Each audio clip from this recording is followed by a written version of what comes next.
Hello again and welcome to another Warhammer 40k Imperial Guard Tactics video. So today, before we get into the main meat and potatoes of the video, I want to say a big massive thank you to Dustin Martin Boyd, I hope I'm pronouncing your name correctly, for sending in these awesome pictures of his converted Beastman army.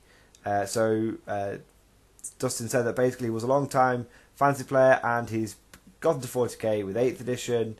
And he's been converting loads and loads of his Beastmen into Imperial Guardsmen, Catachan Imperial Guardsmen.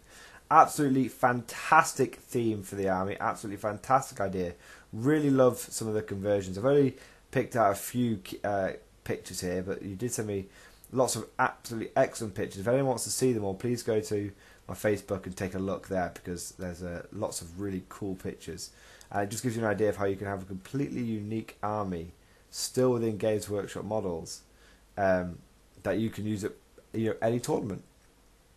If any of you guys want to send me pictures, the best way to do it is to put them on my Facebook. I'm absolutely unbelievably busy with work at the moment, and I just don't check my Mordian Glory email address as much as I should do. So Facebook is something I can really jump on, have a quick look, and get back to people a lot easier using Facebook than I can using email at the moment. So so if you want to send any pictures to me, guys, please send them to me and post them on my Facebook page. Okay, anyway, let's get on with the video. So today we're going to be discussing some of the new Imperial Knights. We're going to be discussing the what are they called?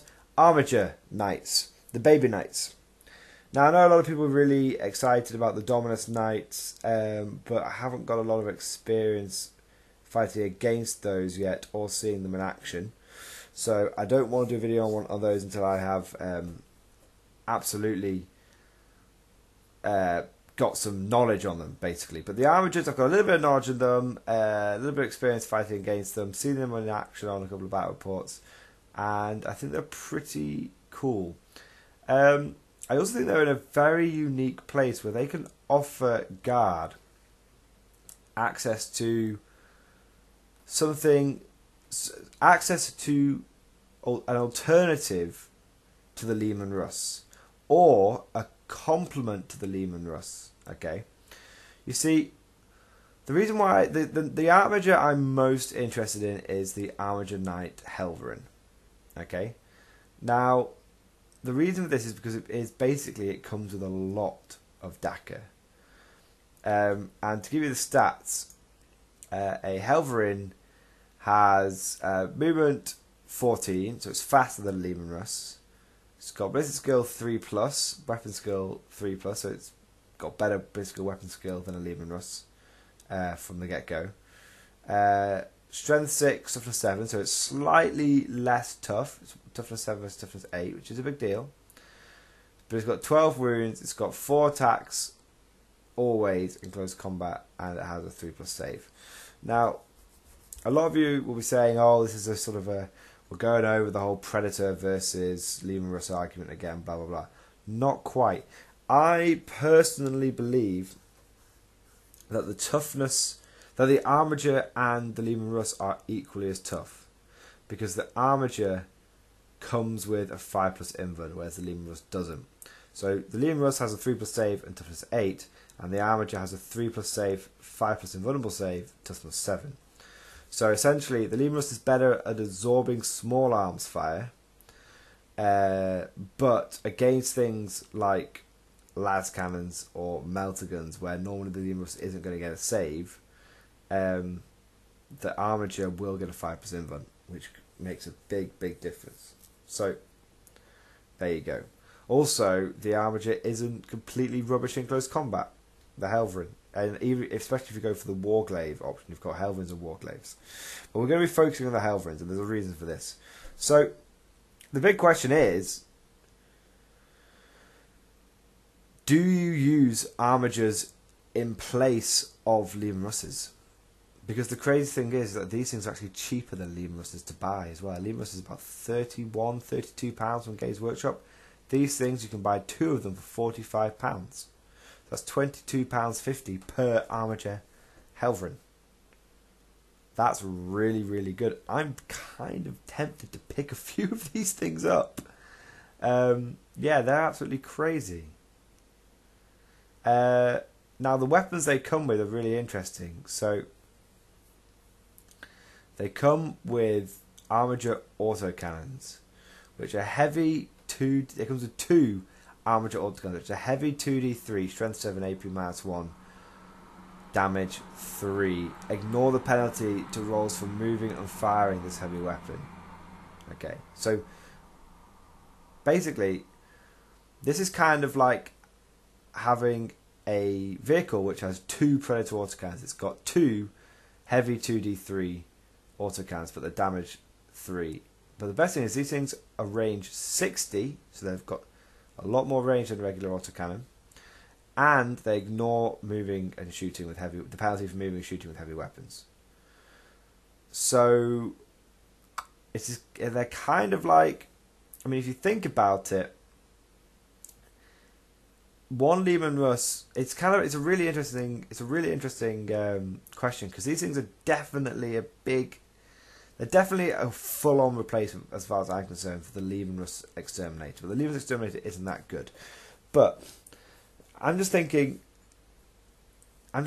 these things, a Leman Russ battle tank, they have on average 8 shots, but they have the potential to have 12 shots, which is quite impressive.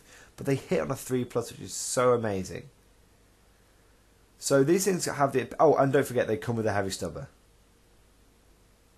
You know, heavy stubber's nothing, you know, it's not a big deal, but it's an extra 3 bolter shots this thing puts out. Can't complain about that. So really, what you have to ask yourself is the Helverin better than a Leman Russ? And I think they probably are. Because you've got better movement, better ballistic skill, better weapon skill, the same number of wounds, yet you have a 5+ inland save.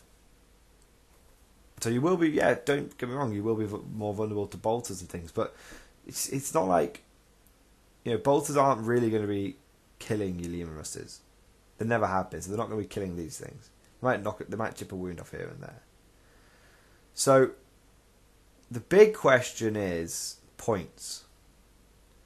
So, a basic Leman Russ with a battle cannon and a heavy stubber. Battle cannon and a heavy bolter, sorry. Which is basically the equivalent of what this thing brings to the table. Is 152 points. Okay? 152 points. But realistically, well, we'll say it's 152 points. One of these things costs you 172 points. There's a 20-point difference. However,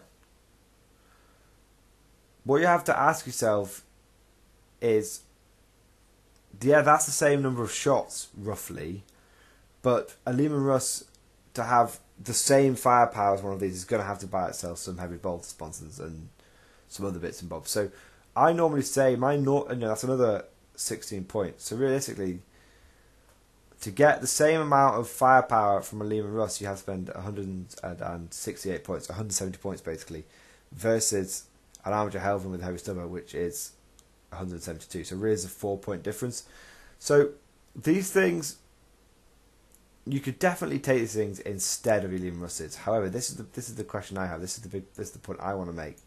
Why take something instead of Leman Russes? Why not take something alongside Leman Russes? In addition to, I see these knights not as a replacement for the Leman Russ, but as a way of getting more Leman Russes. Okay, so what do I mean by that? Well, quick drink. Well, Leman Russes, how to put this? With the rule of 3, there is potential for guard players to not be able to take as many tanks as they want. Okay, now yes, Leman Russes can be taken in squadrons, but taking them in squadrons means they all have to be placed down in one go, and they all have to be deployed in a certain space. You know, they all have to deploy it in coherency, and deployment is a big part. It's a big mind game, and if you deploy all your big booms in one go, then you've sort of given the game away when it comes to deployment. Your opponent will be able to react to your deployment. What these things allow you to do is to take them in a super heavy detachment, super heavy or either auxiliary detachment or just a super heavy detachment. You can just take 3 of these things individually. And yes, that means you're going to be having more drops, but at the end of the day, Guard are never going to have less drops than someone else, very rarely. But it allows you to, those extra drops will allow you to react to how your opponent is going to deploy. So these things can be taken. And also, I reckon there's a good chance that, because the Guard kind of ignore the rule of 3 at the moment, there's a good chance we'll lose vehicle squadrons anyway in an FAQ, in a chapter approved. Good chance. So these things give us a real alternative. So those players that maybe you're used to running sort of 6 Leman Russes and now you feel like you can only really run 3, these things are a good alternative. So the Armiger Helverin, I am so cheap. I'm really tempted. I've been binge watching the Great War series on YouTube recently. Go and check it out if you haven't seen it. And we're really getting a hankering to build a new Imperial Guard army based on the French in World War One.